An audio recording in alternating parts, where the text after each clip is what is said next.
Hello and a very warm welcome to Newsnight, your one-stop destination for news and analysis on the day's biggest news stories. Tonight we ask, as divisions surface within the BCCI, has N. Srinivasan's continuance as BCCI president become untenable?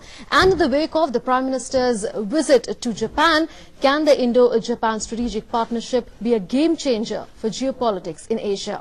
I'm Munmun Handicap. Right, so you are saying how can the Pro Panel act independently in a situation like this where N. Srinivasan is the BCCI president? I'll come to you, Mr. Rao, now. Until recently, until one of the national dailies carried a report on the conspiracy of silence by various BCCI members, everyone was quiet within the BCCI, and some are of the opinion that they have been quiet because their self-interest coincides with what the self-interest of Mr. Srinivasan is in the present circumstances. You agree with that? Absolutely. Absolutely. See, if you see all these, big celebrity names, if you see, they all have kept quiet. Some of them are under contract, so under the clause they are not supposed to speak out. Whole lot of other guys, what stopped them from speaking their mind? I'm not saying that you go ahead and you criticize BCCI. At least you have a mind of your own. This is what we saw. In the last 24 days, in the last 12 days, whatever we have seen is, come out in the open and speak their mind, whether in support or against. They have chosen to stay silent. Now this is worrisome.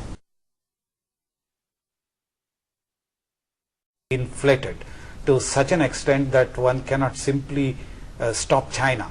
Now Japan is also sitting on a bulging bag of currencies, foreign exchange reserve, plus its assets internationally, which is also #1 creditor country.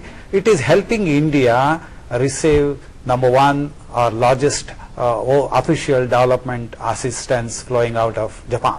There are huge projects, and Indian scope for investment in infrastructure itself is, say, about $1 trillion. Now, since I have very limited time, I wanted to take your opinion on whether you think both the countries are trying to send a direct signal or message to China, even though officially the word China is nowhere in the entire joint statement.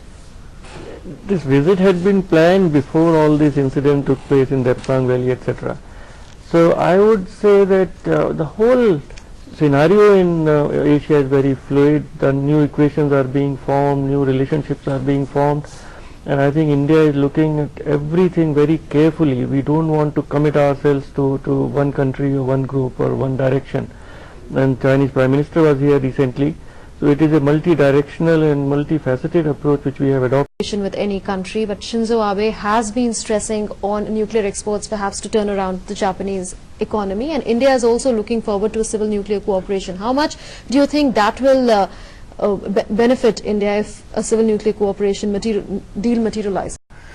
Now there had been two frequent changes in the Japanese political leadership to the extent that it was weak for a long time. And it is return of Liberal Democratic Party to power in last December 16 election, and Shinzo Abe as president of the party, as now the prime minister. Now he has to revive the Japanese economy.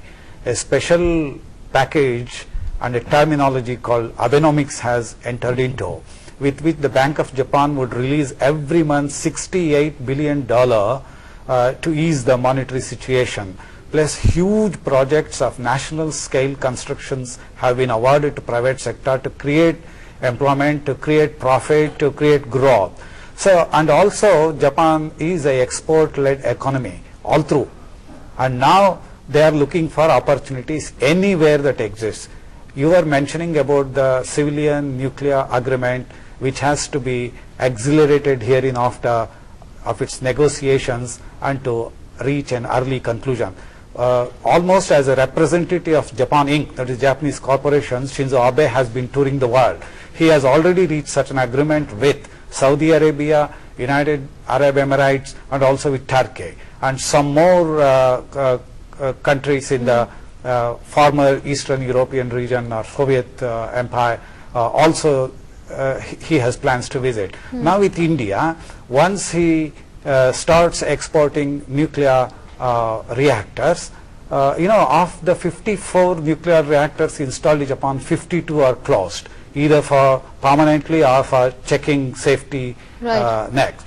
Now, nuclear technology, Japan has got really high standards, has got better productivity in that, and Japan itself receives 30% of its power requirement from nuclear sources. Now, once from the Indian perspective yes, also, it from would the Indian be an opportunity perspective, to time Professor Prabhakar yes, that I have, but yes, this visit has been important insofar as enhancing security, economic ties is concerned, and also some headway at least seems to have been made in the entire direction of a civil nuclear cooperation agreement. But on that note, I'll thank you, Professor H.S. Prabhakar and S.R. Tayal, for joining us on Newsnight. The big question still remains on whether the two countries can really be a game changer insofar as geopolitics in Asia is concerned, especially if the strategic and global partnership between the two countries is strengthened from here on. We'll still do a break now. We'll be back with much more. Please don't go anywhere.